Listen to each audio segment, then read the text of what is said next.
Metals के ऊपर positive charge रहती है। Charge non metal, nitrogen, all the 3 2 1, all this 3 not 4 even, all the non metal. तो देखिए आप वैलेंसी से नहीं पकड़ सकते कि वो मेटल है कि नन मेटल, आप यहाँ से वैलेंस इलेक्ट्रॉन से पकड़ सकते हैं, क्योंकि अब इसको ऑक्टेव पुराने के लिए रिक्वायर्ड एलिमेंट 4 चाहिए।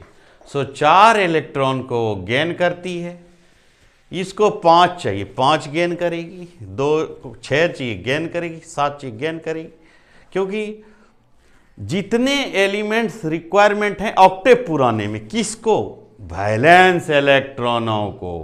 7 में कितने पूरेंगे जो 8 हो जाएगा? 1। 6 में कितने? 2। 5 में कितने? 3। 4 में कितने? 4। तब ये ऑक्टेव बनाएगी। ऑक्टेव बनाना means that atoms are stable. Now they can capable whether they are joining to some other elements or they can formations for another one kinds of compound, otherwise it is not possible. 2 3 4, this 2 3 magnesium, aluminum, metal. Sodium is also a metal, because see this one electron they can lose easily. This one electron lose. So one is the valency, one is their capability. एक उसकी शक्ति है जो किसी को भी दे करके उसके साथ कंपाउंड का निर्माण कर सकता है। यह देखिए तीर 5, या मैं वैसा ही चलेगा, दोनों लेंगे, फिलहाल 3 भी देखिए। ये सारे यहाँ से लेकर के यहाँ तक सब के सब नन मेटल, सारे के सारे यहाँ तक नन मेटल। तो कुछ बेसिक बातें जो आपको ध्यान रखनी समझने के लिए। पहले तो हम के एलिमेंट से कॉन्फ़िगरेशन कर रहे हैं, इसमें से हम ये देख रहे हैं कि के ऑर्बिट में 2 इलेक्ट्रॉन जाना है। पहले घर में 2 गए, दूसरे घर में 8 गए, तीसरे घर में 18 गए, चौथे घर में फिर 32 गए। तो कुछ इस तरह से इसको आप देखिए कैसे ये वर्क होगी। आप जब तक करिएगा तब तक हो जाएगा। के और sodium chlorine, see that how it has happened. Sodium chlorine, हम एक कॉन्फ़िगरेशन देखिए कैसे आउटर मोस्ट ऑर्बिट को कॉन्फ़िगर। पहला के घर में इसके 2 इलेक्ट्रॉन मूव कर गए, एल घर में 8 इलेक्ट्रॉन मूव कर गए, एम घर में बचे 1 इलेक्ट्रॉन। रूल्स भी यही कहती है कि इसके आउटर मोस्ट ऑर्बिट के इलेक्ट्रॉन है। दूसरा अगर हम क्लोरीन की बात करें, के एल एम में देखें 2 गए, 8 गए, 7 गए।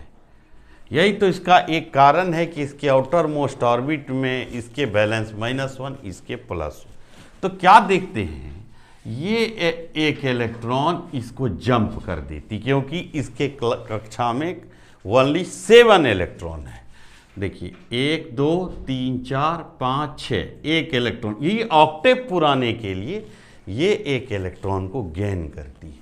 तो यहाँ पर से एक इलेक्ट्रॉन यहाँ आ जाती है, ये इलेक्ट्रॉन पूरा कर लेती है, तो ये कुछ इस तरह से फॉर्म कर लेती, क्योंकि ये ऑलरेडी 2 8 बना लेती है और ये अब 2 8 8 आ जाती है। तो कई बार आप लोग पढ़ते होंगे कि इसके एटम बढ़े या आयन बढ़े। गौर से देखिए, सोडियम का जो है बेसिकली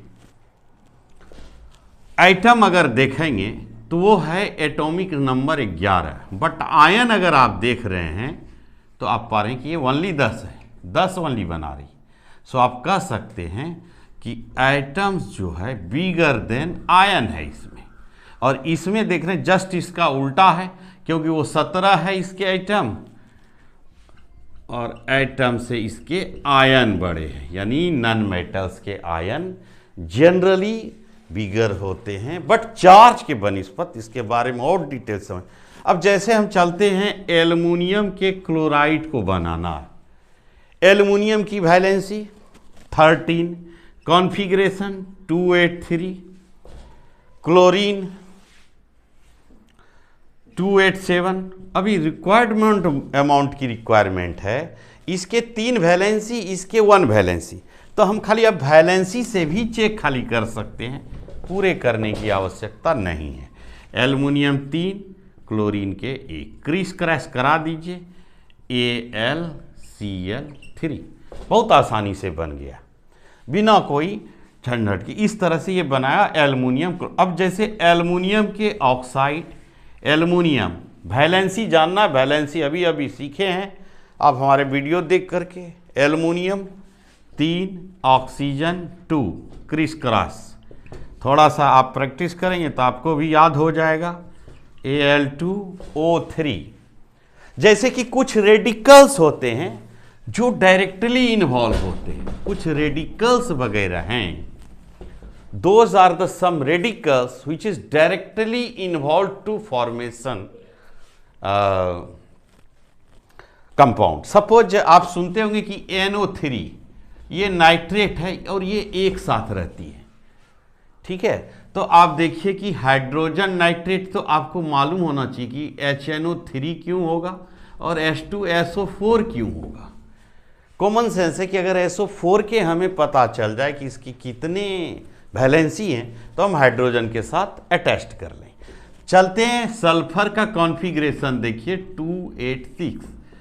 6 इसके वैलेंस इलेक्ट्रॉनों की संख्या है, क्योंकि जब हम इसके जब हम कभी वैलेंस इलेक्ट्रॉन नहीं तो ये बिहेव करेगी, ये एक्ट करेगी as positive ion, because oxygen के ओनली -2 हम वैलेंसी को ले रहे हैं, तो -2 × 4 = -8। नाउ -8 + 6 = -2। इसलिए आप देखते भी हो कई जगह ऐसे करके लिखा रहता है, 2 निगेटिव आयन के रहते, यानी हाइड्रोजन के नीचे 1, सल्फेट के नीचे 2। क्रिस क्रॉस कराने के बाद हम पाते हैं सल्फ्यूरिक एसिड। जैसे कि ऐसी इस तरह के बहुत सारे चीज़ रहते हैं। अभी HNO3 देखिए, नाइट्रोजन का देखिए कॉन्फ़िगरेशन 2,5, ऑक्सीजन का वही है -2 × 3 -6, यानी -6 में +5 गया -1, यानी कि इसके ऊपर सिर्फ एक निगेटिव रेडिकल्स हैं। ऐसे रेडिकल्स को हम लोग और सिर्फ निगेटिव रेडिकल्स के नाम से जानते हैं, जो डायरेक्टली।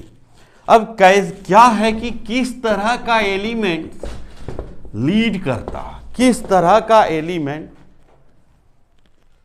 ध्यान दो देखो, तो कुछ जो है एटोमिसिटी इसमें बहुत बड़ी इंपॉर्टेंट रोल फॉर्म करती है कभी इंफॉर्मेशन के लिए। तो कुछ एटोमिसिटी आपको याद रखना पड़ेगा।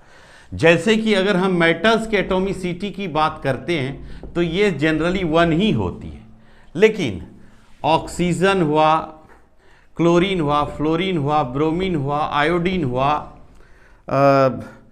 हाइड्रोजन हुआ, नाइट्रोजन हुआ, ये सब की एटोमिसिटी 2 होती है। फास्फोरस की देखेंगे 4 होती है, सल्फर की 8 होती है। तो जैसे कि अगर कोई मेटल को आपको हाइड्रोजन या ऑक्सीजन वगैरह से रिएक्ट कराना है तो कोई मेटल लेते, चलिए मैग्नीशियम।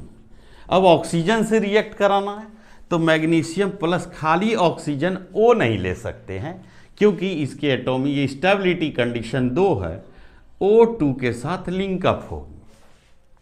तो अब बनेगा क्या, यह भी एक सोचने वाला बात है। क्या MgO2 हम डायरेक्ट लिख दें या फिर वही वैलेंसी के फॉर्मेशन को समझें?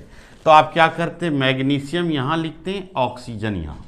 मैग्नीशियम की valency 2 positive ion charge, oxygen -2 2 negative ion charge. क्रिस थोड़ा छोटा कर लिए, दोनों तरफ रेशियो समान है।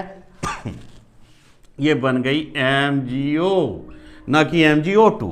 तब हमें इसको करना पड़ता है valence, because item nether be created nor destroy during the chemical reaction. तो यहाँ 2 लगा दीजिए, यहाँ 2 लगा दीजिए, तो आप पाते हैं कि आपका इक्वेशन वैलेंस है। या कल इसी बेसिक वीडियो को और कंटिन्यू की जाएगी। Thank you, have a nice day.